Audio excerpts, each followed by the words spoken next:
What up, though? I'm yours truly, DJ Juice, baby. AKA, that's my favorite DJ.com. It's a little backstory about me, a little history about how I got to this point, about how I got to where I am right now. I hope you enjoyed it. I got introduced to music through The Wizard, a DJ called The Wizard. Uh, Mojo, Billy T at the DMZ, things like that. And, just the radio back in the 80s. And one of my biggest influences to be a DJ was my uncles, Uncle Kenny, Uncle Quam, and then they had a homeboy named Pudge. Those three of the close influences to get me involved in a DJ. I mean, they was cold with it. I mean, those were like my direct influences to be a DJ. Is my Uncle Kenny, Uncle Quam, and Pudge, they homeboy. So on the radio was the Wizard.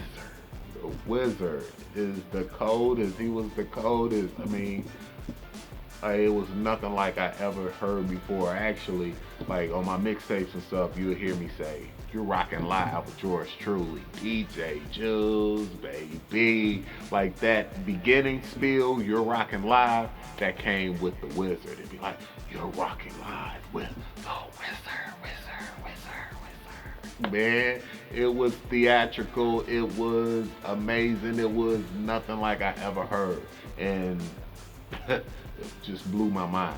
And from there, I could not let go of music, and really hip hop based music. I mean, he not only played hip hop, but he played techno, house, just some funky music the Wizard did. So that was like my foundation to get into DJing.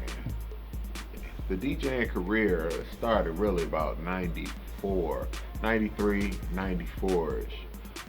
During that time, well, my last year of high school and after sometime I was working at McDonald's on 13 Mile in Southfield. That's outskirts of Detroit. So I would take the bus from Detroit, from Schoolcraft and Greenfield. I'd take the bus from Schoolcraft and Greenfield on over to Northland and then take the 425 with a Simpson bus, which would take me out to 13 Mile Southfield. So I met quite a few good friends there, some great people. One is Latara, Brooke, and Kulo. So those three individuals I'm still friends with to this day. I mean, that's a great place to have my first job and absolutely is able to meet three great people that's still in my life to this day. The first one was Brooke. That was my first friend there. And Brooke was friends with Kulo. So they were already friends. So I ended up becoming friends. I became a second friend to Kulo from Brooke. So we would go to Kulo house. He lived off Finkel, Greenfield and Shelfonte. He had a apartment that we would meet up with and just hang out and fellowship, kick it, drink beers, and just have a good time, eat, talk politics, talk whatever. Enjoy each other. Nothing real strenuous, just all good vibes. So around that time, I ended up getting a mixer and two turntables. Start off with one turntable, mixer and one turntable, but end up getting two turntables and starting to figure out how to DJ. I told y'all before my uncles were DJs, but I actually didn't get that I can recall any DJ lessons of how to actually DJ. So that part I feel like I was self-taught. They didn't have YouTube out to show you how to do it. So basically I'm just figuring this out, really engulfed every day playing music and scratching up records and getting new records, and it was so fulfilling that pretty much any dime that came into my pocket went back into the craft, getting records, and it was two belt driven turntables at the time, so it went from one belt driven turntable to a direct drive, one direct Gemini direct drive, and then one belt driven. So I was just making it work, trying to figure it out. Started doing recording the early stages of mixtapes. Started recording my mixes. I would take my turntables over Kulo's house. What's up, y'all? My name is Robert Mitchell. Some people call me Kato. Some people call me Kulo. My hip hop name is Dark Matter, aka Dark Key. In the early 90s, I met Jules. We were working at McDonald's together, me, Brooke, and Jules, and we formed a bond. We all liked hip hop. At the time, it was rap. Jules gave us rides home, and during the rides home, he introduced me to what I consider to be hip hop. And guys like Digging in the Crates, Boot Camp Click, AC Alone, I mean, just all these guys that I really wasn't quite aware of, which turns out to be decades later the golden era of hip hop. So I owe that to Jules and a guy named Alter Reality. So as we met, we began to form an interest in this thing called hip hop, and we decided to take it a step further. Jules came to the house. He had some turntables. He brought the turntables to the house, and it was like really super cool. We had these ciphers going, and we started to create mixtapes, and we came up with names of groups. The first name we came up with, Circular Flow, which is the name I still use to this day. And it was really good learning from someone such as Jules, because he, at the time, he was just kind of like new into the art form in some areas, and he kept expanding his mind and creating different sounds. And I was really fascinated by the creativity and the soul and the spirit of his music. And so I said, hey, make me a couple tracks. And I just wanted the most obscure tracks. And Jules was the type of guy that challenged you to be on point. His thing is always stay in the pocket. And I was always a choppy rapper. You know, his things was, hey, stay in the pocket, stay on the beat, stay on the flow. So even early on, I noticed he was kind of a precision type of guy. And he was a workman. You know, he get in there, get things done, and he would just work hard, just diligently. You know, whatever he's trying to do, he stay on it. And next thing you know, he created a mixtape. Pretty soon, you know, he was on a little mixtape. These are the base level before the computer, before all this stuff. Where you took an actual tape and you recorded some stuff, and that was your tape. And you went out and you tried to get people interested. This is before the internet and things of that nature. And it was really fun because it was really at a creative stage. You only had maybe one or two studios you could go to record music. And Julius was determined to learn how to make music. So he went beyond DJing, he went to the next part, which is making of the music. So, you know, Jules was, even back then, he was focused and determined and serious about what he was doing. And for me, the professionalism is something that stands out to me when I think about Jules and the art. And I see him as a business person that's really focused and putting his all into whatever project he does. He's an extremely hard worker. His mind is very expansive. So I had a mic, turntables, and my record, and we would just have ciphers, or we would have get-togethers where more Kulo friends would come over and start to rap. With some of those friends were Valencia, Theory 13, Alter Reality, my boy Shotty. He got the same birthday, such a cool guy. His boy Kashaka, and you know, it'll be different guests every time. Sometimes Mark 380 come through. Like, he would come through a lot out of another crew of people that Kulo used to rock with. And that was just regular fun. I'm not sure if it was on a Sunday, but it seemed like it started to be a reoccurring event where at least once a week or maybe once every other week I bring my turntable, speakers and stuff, set up, pull a mic out, and we start rapping. Well, they start rapping. I would rap a little bit, but rapping really wasn't my thing. I just was really into music and a fan of rap. Um, so much a fan of rap. I used to go to the hip hop shop to listen to the rappers rap. I mean, it was nothing like it. Some classic battles that I witnessed. Man, like some of the people who could still spit to this day and who became successful was right there at that shop. The members of D12 was there. You'll see Swifty come in with a 40-ounce bottle with a paper bag, and I don't know if he was drunk, but he would go crazy on that mic.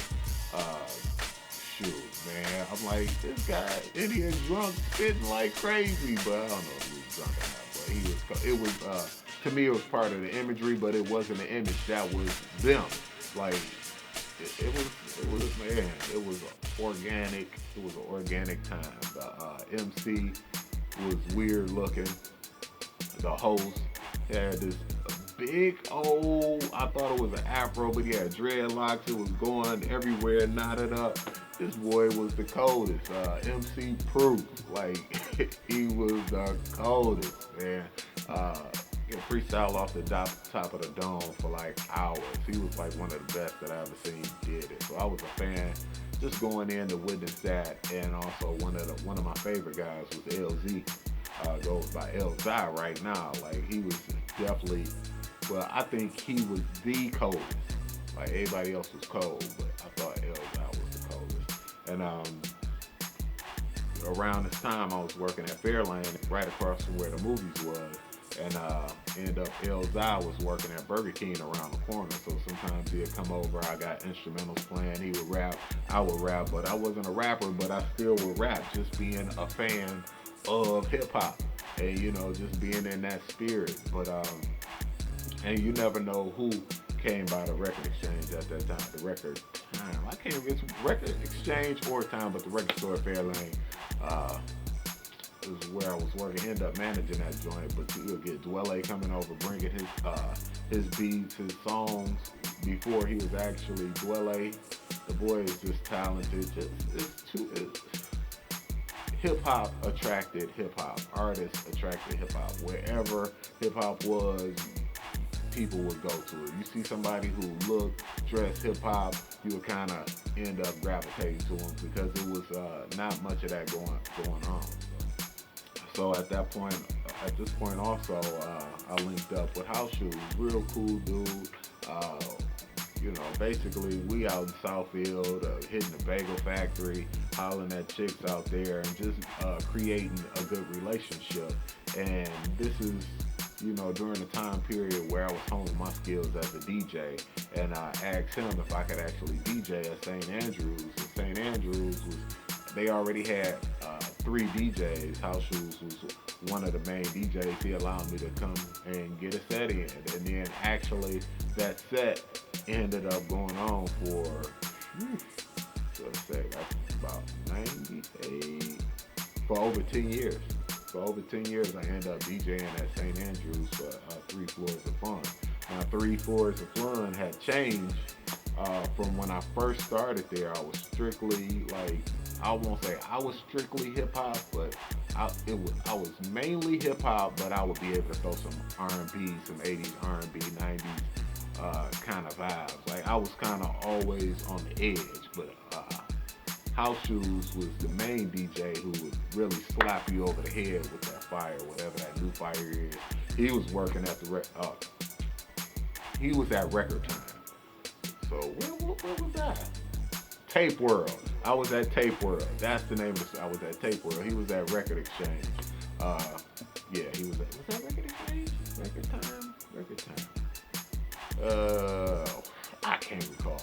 But it's one of those, he was at a record store, and he would get the records, the fire records first. Man, he would every week he would have something new to slap you upside your head. And not only was I a fan of rap, not only was I a fan of rap music, I was a total fan of hip hop culture, uh, b-boying, dancing, graffiti art, the music. I was a fan of it all, and it all came to St. Andrews. So you'll get the flyest dancers. Um, you get some of the coolest dancers that got their own swag. You got my homeboy Asham, he was there. Sadiq on the dance floor on a regular basis, going nuts. Um, you get Batien doing his robotic moves. He was so sweet to me. Like it's just we had so much flavor going on at St. Andrews, and it was spearheaded by House Shoes, and I was glad to be a part of that to add my input to that piece of culture right there. It's a great time in my life. St. Andrews Hall, 3 floors of fun. Part recording songs. So with Jules, he expanded his horizons from the rap part to the beat part, and like I said, we did the ciphers, we did the tape, we recorded some songs. There were 3 groups I was in. One was EMP, that was more street. Circular Flow was the group that I formed with Julius and Shotty and Theory 13 and Brooke, and that was more so on the culture side of things. And then me and Alter Reality formed, aka Shotty, Planetary Warlords. All along, Julius was assisting us with the production side, and he recorded on a couple of tracks as well. So working with him, I learned, just staying focused, being on point, and kind of getting a better understanding what it is you're trying to do versus just being in the moment. And he brought a professionalism to what we were doing at a very early stage and at a pretty early age in his life too. And I was pretty impressed about that. Not only I worked at Tape World, now we finally got the name of the place that I worked. It was Tape World at Fairlane. So now that at this time, I used to go to the hip hop shop on Saturdays. After that, House Shoes, the DJ House Shoes we was just speaking about, he was a DJ on Henry Ford Radio, WHFR. And man, House Shoes was just a cool dude, just one of the coolest dudes I met at the time. Very genuine, and I was rocking with Kulo at Alter Reality, Shotty, Kulo, me and Shotty, like we would have those open mic ciphers at Kulo crib on Finkel, and after so long of honing our skills, like we ended up going to House Shoes show on WHFR and freestyle. Like I don't know what the hell I was doing freestyling, but hey, I did it. Shotty was really the bar spitter. Like man, off the head, the boy is crazy. Written, even crazier. Like, but he was really the rapper. For me, I was just more a fan, and just really a fan, and not afraid to hop in that arena to be creative. I wanted to be creative. I enjoyed being creative. I thought I could be creative. I knew I could be creative, so therefore I did it. So we end up going on the radio, freestyling WHFR hip hop show with House Shoes. That was a classic time. So from there, me and Shotty pretty much started going to the studio. He introduced me to Mo Masters. If I'm not mistaken, he was my first introduction to Mo Masters. Mo Master of the Boards is a DJ out of Detroit, and he had a studio off Finkel, I believe, Finkel and Wildebeer. And I ended up going, a couple times with Shotty, making music, and Mo Master was so patient and helpful in the process of me learning to make music. I went in there with ideas or didn't even have ideas, and I come up with ideas because of Mo Master. I didn't know how to play keys. Mo Master knew how to play keys. He ain't really want to hop in too much, but he did hop in. But he was the first person to teach me how to make music, how to loop up instrumentals. I mean, how to loop up samples, add drums, how to add a little instrumentation to the production. Mo Master did that, and that was that was like one of the best places I could have ever went. Um, it's part of the reason why I like working with the youth right now in regards to music, because I know what that has done for me. You know, on a higher level, it's just my music career, just to be able to create music, get your thoughts out, being able to have an idea and complete that idea. I think that's powerful, and that's needed. So from there, me and Shotty recorded a few songs. We record after I make a beat there. He would freestyle, or I would freestyle. Sometimes we'd go in with written songs, but we would just be in there on a regular basis. And then from there, I sometimes start going by myself to start getting more production. I mean, it was so addictive. I loved it. I just absolutely loved it. And any money that came in my pocket went to Mo Master. Like, you know, it might be a little McDonald's or Rallies or whatever, but the rest, Mo Master. So I spent a lot of years honing my skills at Mo Masters, pretty much. So now I'm back to St. Andrews. You know, I met this guy named Jackie, real cool dude. We took a liking to each other. He got locks, real cool, real smooth dude. And he would always drop a seed of some spiritual knowledge, you know, something that I'm like, what you just say? And ultimately, without going into super detail, like, I'm like, what is you on? what is you on? And he was like, well, let me introduce you to my teacher. And his teacher ended up being in an abandoned house. Well, it was more like an apartment. It was like a 4-story apartment building, or like, it was crazy. It was off Grand Boulevard, Woodward area, a 4-story apartment, vacant. We go up to the 4th floor in this one room with incense lit, kerosene heater on, and it ended up being my 10.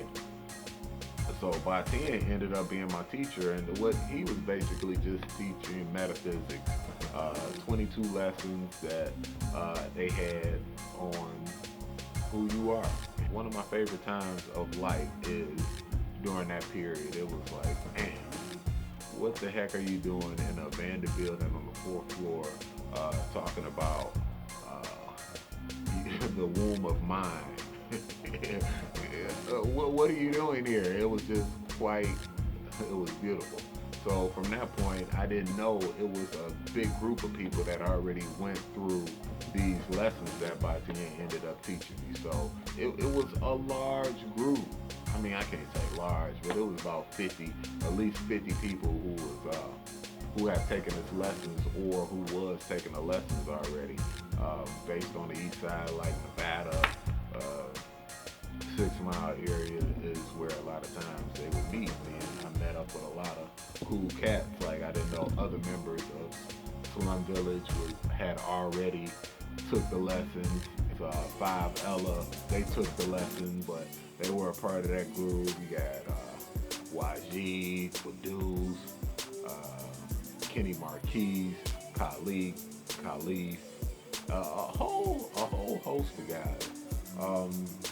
But I did just mention 2 names, Khalid and Khalid. 2 of those guys, we still tight to this day. Man, Khalid is Kenny Marquise also, if you didn't know. One of the first artists that I worked with in the early stages of the career. So I guess I started around, this story started from 92, 93, really getting serious around 94, and homing the skills up to around 96, 97, 98 is where we at right now, and where I met Kenny Marquise. and we ended up going to Mo Masters as well. It seemed like it's crazy. Like if you were doing music, 9 times out of 10 you was at Mo Masters. I mean, you got pictures of Trick, Goon Squad up there that they came there to do their music. If you did music in Detroit, you probably went to Mo Masters. So that was, man, shout out to Mo Masters. Dude's still around, still giving back to the community. And I consider him a pillar of the community because he was really touching the youth.